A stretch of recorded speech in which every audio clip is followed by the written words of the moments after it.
Test 3. You will hear a number of different recordings, and you will have to answer questions on what you hear. There will be time for you to read the instructions and questions, and you will have a chance to check your work. All the recordings will be played once only. The test is in 4 sections. At the end of the test, you will be given 10 minutes to transfer your answers to an answer sheet. Now turn to Section 1. Section 1. You will hear a telephone conversation between a woman who is selling some furniture and a man who is making inquiries about it. First, you have some time to look at questions 1 to 5.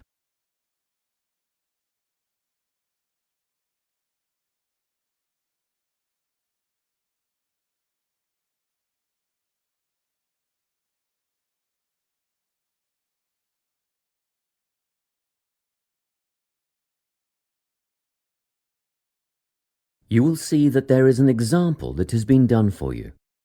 On this occasion only, the conversation relating to this will be played first.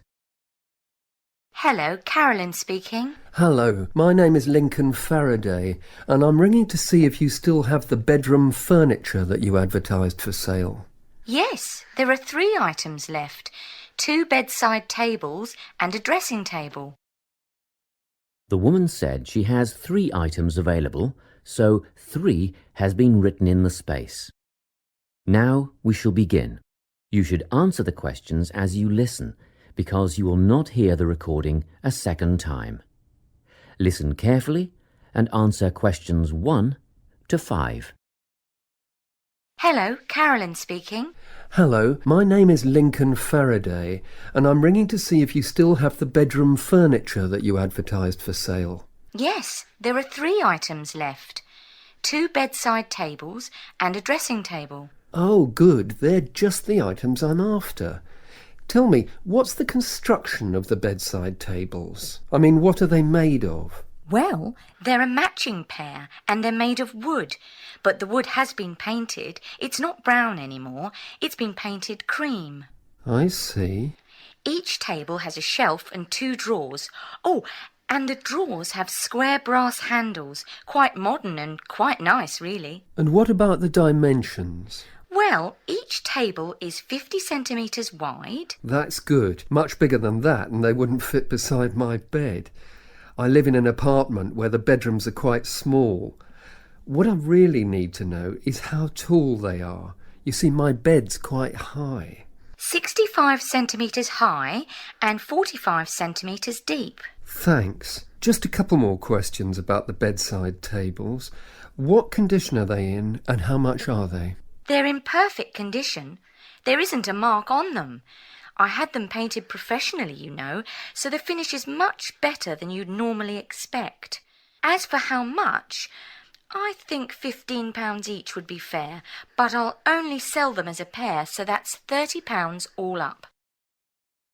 Before you hear the rest of the conversation, you have some time to look at questions 6 to 10.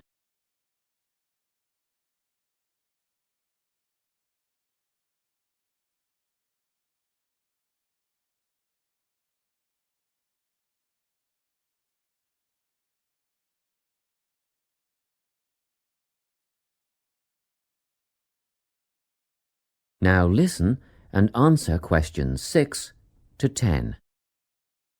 Now, can you tell me about the dressing table? Yes, it matches the other tables in colour and style. Good. How many drawers does it have? 5 altogether. The bottom 2 drawers hold more as they're deep. And the dimensions? How wide is it? That's all I need to know.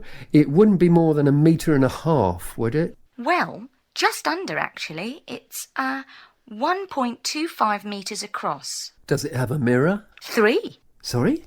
It has 3 mirrors, you know, a central one and a narrower one on each side. And they're all adjustable. I see. And the overall condition of the dressing table? Well, it has a couple of scratches on the surface, but it's still in good condition, so I'm asking £50. Could I call round and have a look later today? What time were you thinking of? In about half an hour. Oh, yes, that's fine. By the way, my name is Carolyn Klein. It's on the gate at the front of the house. Klein. Is that Kline? That's right. And I live at 19 Domain Road. Did you say the main road? No, Domain. Domain Road. That's just off Ashgrove, isn't it? Yes. See you soon then. Yes, in about 30 minutes. That is the end of section 1. You now have half a minute to check your answers.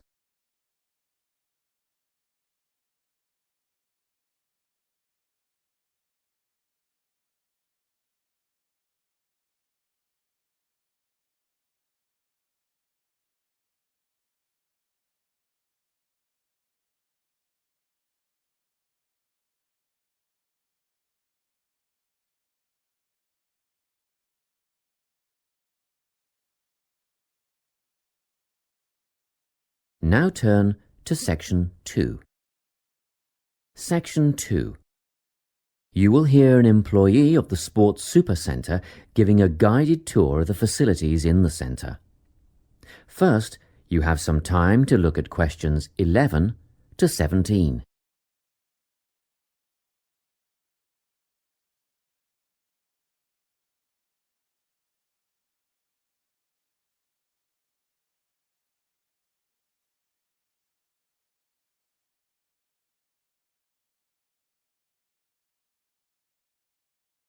Listen carefully and answer questions 11 to 17. It's so nice to see so many people here on our open day. I hope you'll be impressed by what you see and that you'll all decide to join up. We have tried to cover all aspects of sport and fitness here at the centre. Well, let's start, shall we?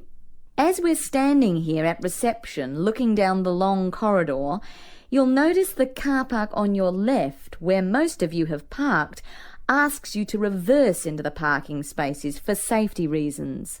Also, this morning, a couple of keen potential members rode their bikes right in through the door instead of leaving their bikes outside there on your right, where the secure bike stands are.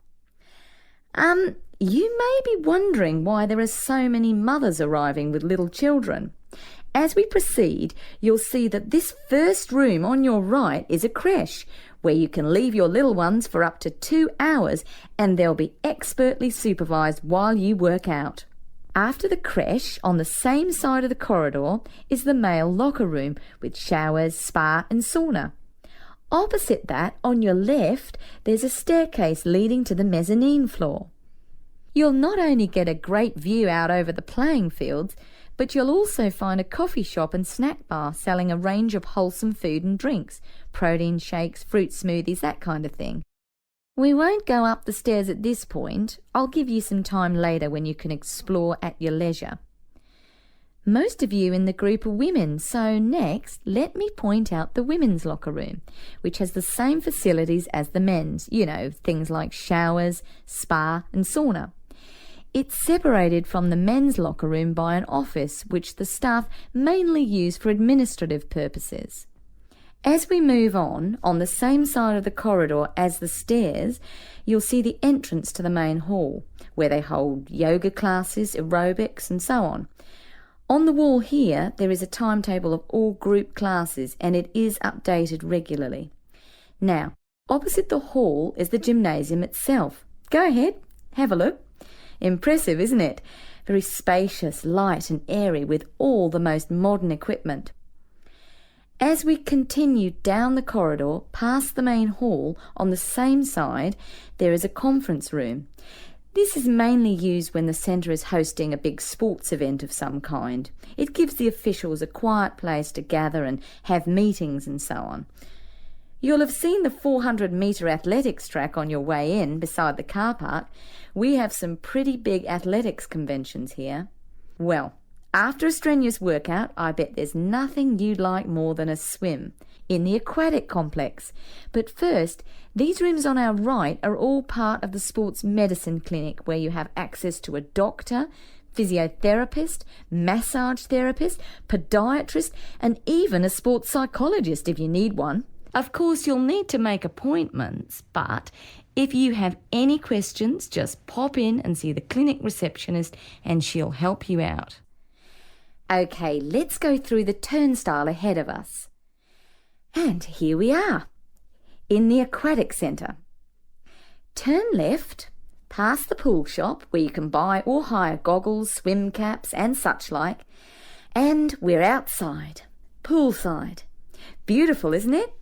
Especially on a day like today. Go on, dip your toes in the water, and if that's not warm enough for you, then I'll take you to the indoor pool, which is less than half the size, but heated to 32 degrees. Let's go back past the pool shop and through the double doors to the indoor pool. Well, that's all I have time to show you. Let's go back to the reception area, and if you like, we can run through some details about opening hours, membership and so on. Before you hear the rest of the talk, you have some time to look at questions 18 to 20.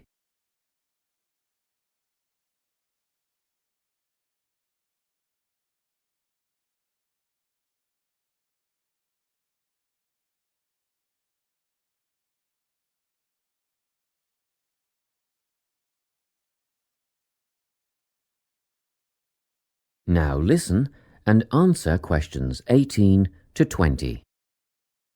Now, in this brochure, you'll see the opening hours. The centre is open 7 days from 5 a.m. to 9 p.m. Monday to Friday, except for public holidays which follow Sunday's timetable. On Saturdays, we open at the same time as weekdays and close a little earlier. So that's 5 a.m. to 7 p.m. on Saturdays, and on Sundays everyone gets a sleep in. You can come in between 7 a.m. and 5 p.m. Membership fees cover access to the gym, group classes and the pool. But if you want to join a swim squad to train with a coach, you should inquire at reception for prices and timetables. In the gym, personal training is available from one of our dedicated team of trainers, and reception will have more information on who is free when and what hourly rates apply. However, there is always a certificated instructor on hand in the gym at all times for advice and help. And once your membership is paid, you are entitled to a free health assessment, and you'll get a program designed to meet your own particular needs. You'll need to book a time for this with the gym instructor. Now, if you're a mum or dad, remember you can leave your children in the creche. They take babies from 6 weeks old. Bookings are essential though, and you'll have to check the website for times and pricing. Members are also entitled to tennis lessons on a Tuesday or Thursday from 9 till 10:30, but bookings are essential, so ring Natalie. Her number is here in the brochure to reserve a place. Well, I think that's it. Any questions? That is the end of section 2. You now have half a minute to check your answers.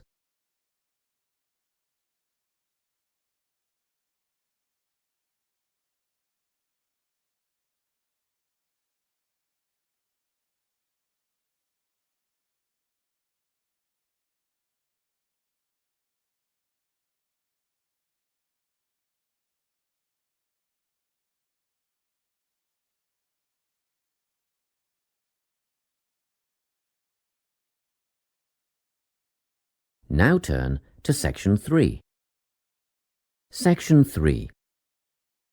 You will hear a conversation between a research student, Jeremy, and his supervisor. They are talking about the process of having a research project published in a journal. First, you have some time to look at questions 21 to 25.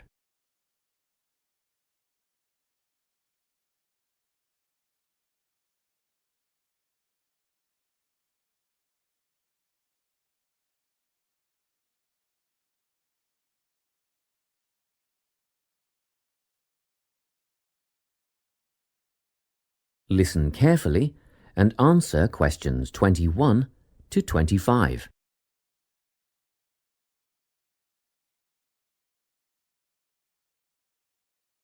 So, you're nearly ready to submit your article to an academic journal, are you?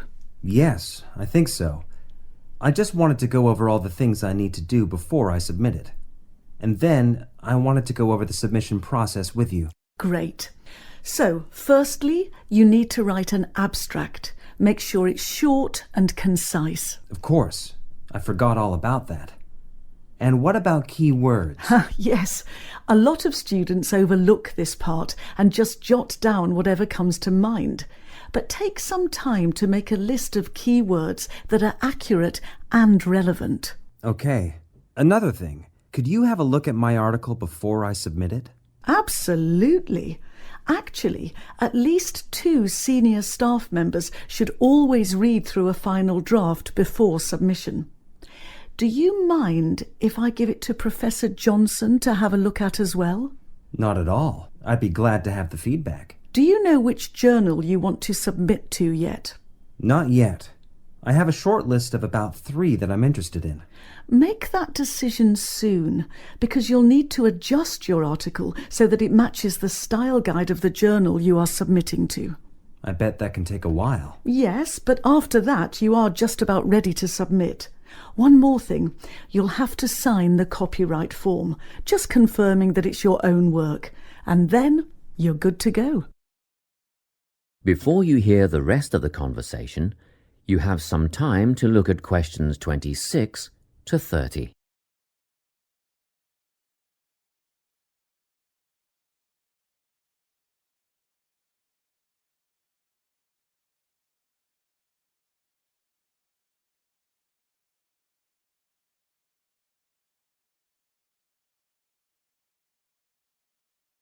Now listen and answer questions 26 to 30. Now, the submission process. How does it work exactly? Well, the first thing is to just send it off. You've got to send in the manuscript before anything else can happen. Sure. And then should I call to check if they have received it? No need for that, no. All you have to do is just log on to your email regularly, because you will get a submission confirmation once they have processed the manuscript. And that will have comments on what they thought of it. No comments yet. That email is just to let you know they have received it. The next stage is what is known as peer review. This is when experts in the field review your manuscript and decide whether to accept it. They'll never accept me. I'm only a master's student. Don't worry about that, Jeremy. It's all done through a double-blind method. That means that whoever reads your manuscript has no idea whether you are a grad student or a Nobel Prize laureate. They'll only be judging your work, not you. Well, that's good to hear. And then what, once they've made their decision? Well, there are 4 possible outcomes. You might get an acceptance, but a first-off acceptance is very, very rare. Don't pin your hopes on it. You could also get a rejection, but these don't happen very often either. I don't think this will be a problem. What do you think I'll get? If you're very lucky, you'll get a conditional acceptance. This means that they've accepted the article and it will be published, but you need to tweak a few things first.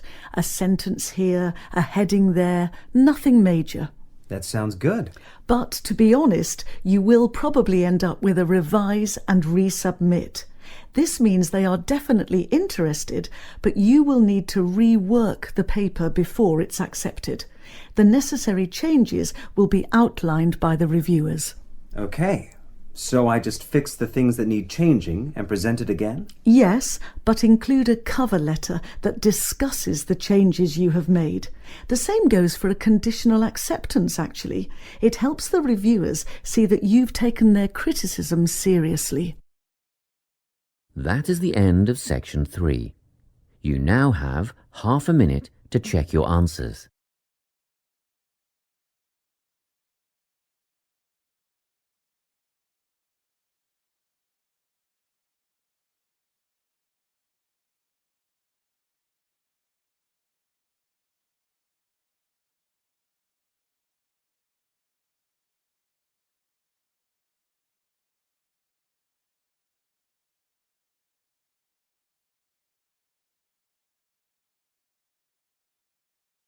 Section 4.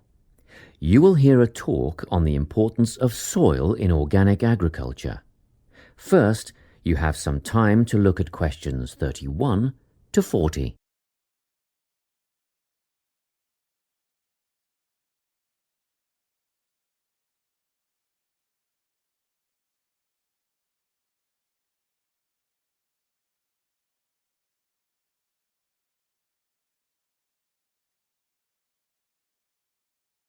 Listen carefully and answer questions 31 to 40.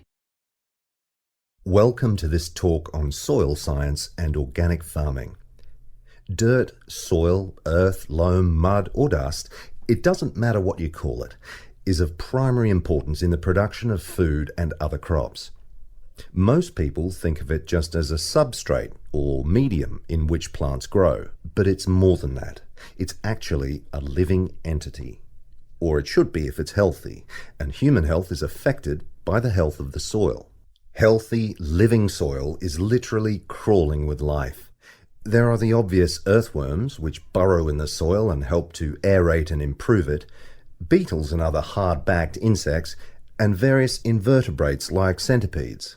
Then there are fungi and bacteria, also living forms. Healthy soil needs food, air, and water to help plants grow. And the more nutrients in plants, the more available for humans and livestock. It stands to reason, therefore, that plants grown in poor soil will have few nutrients to pass on to the consumer, whose well-being will be worse off over the long term. So, where do plants get their nourishment? Most of it comes from the soil. Some nutrients are made up of minerals from the earth, while others come from dead plant and animal matter, which is broken down over time by the living insects and other organisms in the soil. Plants depend on these little living creatures to convert minerals and other vital elements into a utilizable form that can be taken up by the plants.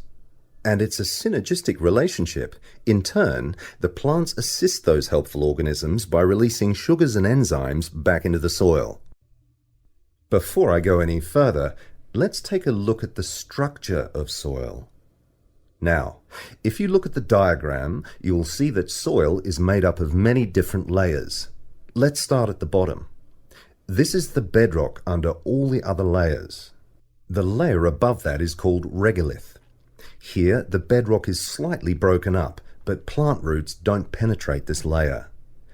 Moving up the chart to the next layer, we come to the subsoil, which contains clay and mineral deposits. On top of that is the alluviation or leaching layer. This is quite light in colour and is mostly just sand and silt. As we get near the surface, we find the topsoil. You will hear a lot of talk about topsoil amongst farmers and other agriculturalists. It's the most important layer of all because it's where seeds germinate and roots grow.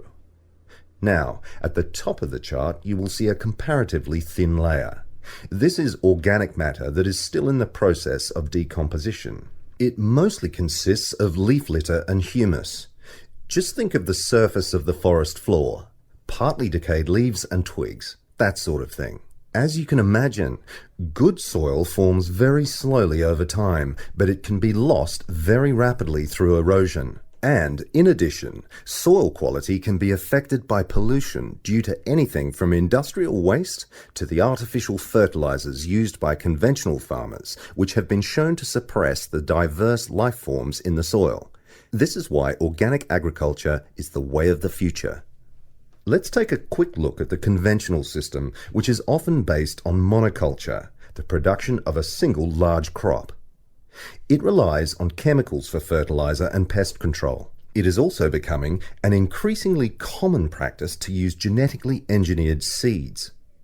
And more chemicals are used to control insects and fungi, which attack crops in storage and during transportation.